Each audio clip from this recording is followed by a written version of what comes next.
30, I realized that I wanted some material things in the world. I love the spiritual fulfillment, but I wanted money. Okay, so what I decided that I was going to do is I was going to move to where the money was, and I was going to get a job doing the thing that I saw people making money from. So I moved to LA from Fairfield, Iowa. I moved to LA and I started selling investments. But there is one problem with that, and that is that I was a dismal failure. There couldn't have been anything that was that I was more ill-suited for than selling investments, because every time I sold somebody an investment, I would be like clutched with guilt that they might not make money. It was painful for me. Like, oh my, I wanted to give people something that I absolutely knew would benefit their life. And that was not it. That was always a big question mark. So it was a painful profession for me to be in, but we know that everything's perfect. It's either obviously perfect or it leads us to something that is perfect.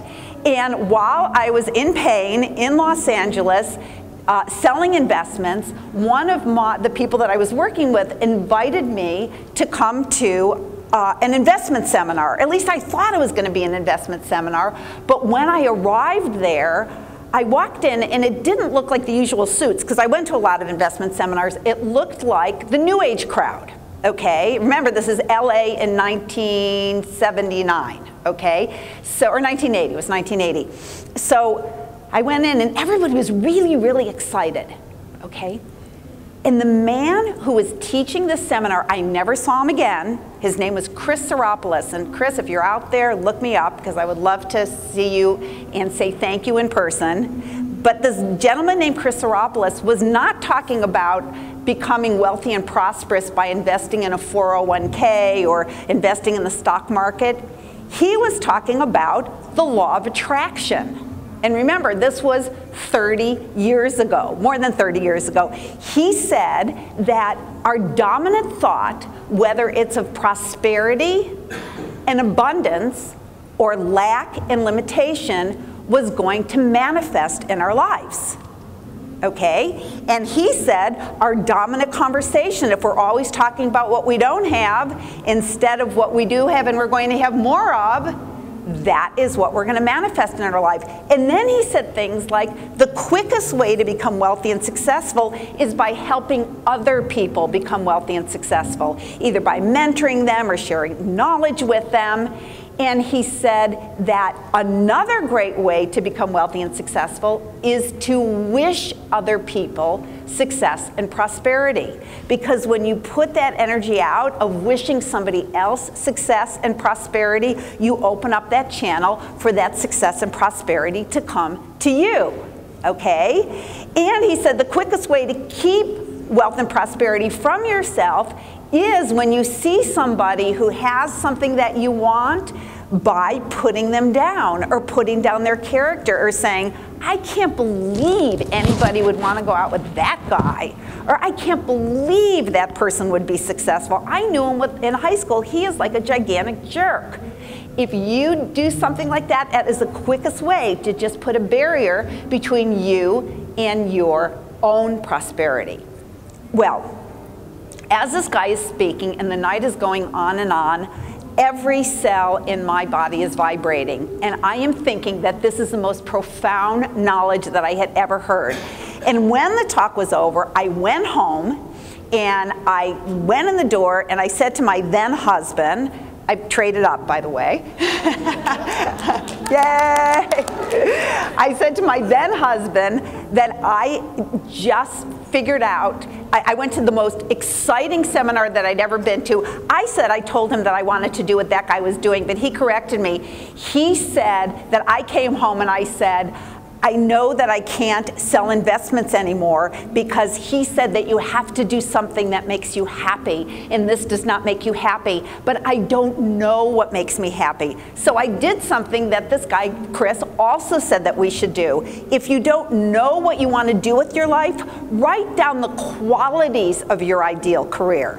okay? If you don't know what you want to do with your life, write down the qualities. So I sat down and I wrote down all the things that I love. I wrote down I love to travel. I wrote down that I love to contribute to people's lives. I wrote down that I love to talk. And all of the things, after I wrote this long, long list, it just, boom, I saw it. I said, I want to do what he's doing. And I did what any intelligent person would do. I went to work the next morning, I quit my job, and I spent the next 4 months completely immersing myself in studying the great masters of success and prosperity, people like Napoleon Hill, and people like Wallace Wattles, and Florence Shinn, and Earl Nightingale, and Catherine Ponder, and Emmett Fox. And I just immersed myself into this knowledge, and I started putting together a seminar on these principles that I could share with people. Now, one day I realized that I had my seminar written, but I didn't think I was ready to give it. Here's the first principle that you should know. Don't wait until you think you're ready, because you will never think that you're ready.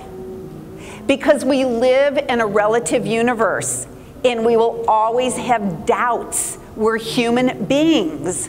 Human beings have doubts. But despite the doubts, what you need to do, if you have an idea that fills a need or answers something in society, what you need to know is that that idea came to you because you were supposed to manifest it.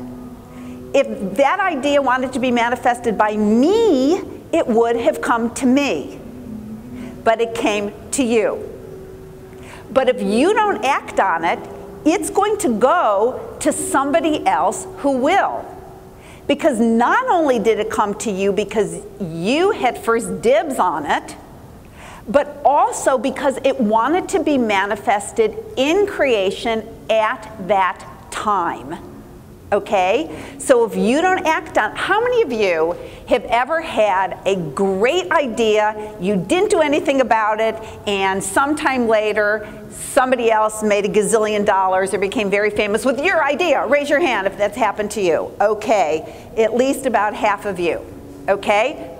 You had first dibs. All right? But again, it wanted to be manifested at that moment, or at least during that time. You get a little bit of a, couple months there.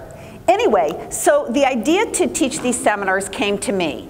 And I knew that what I had to do was I couldn't wait until I thought I was ready, because there will always be loose ends. And again, if you're waiting for everything to be tied up in a neat little package, ain't gonna happen. So loose ends at all, you have to take a step from which there is no turning back. What I did, I put up posters. What I did is I went and I found a place to give my Yes to Success seminar, okay? And by the way, I want you to know that when I did this, I was 29 years old.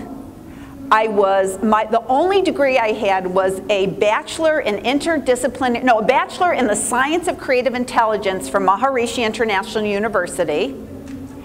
And I was broke. And the only car that I had to get around in was a 10-year-old beat-up Chevy Bel Air that my Aunt Flo had left me when she passed away. And I put up posters that said that I was going to teach people how to say yes to success. But I knew I was supposed to do it because the idea came to me. And there's this great saying by Franklin Roosevelt.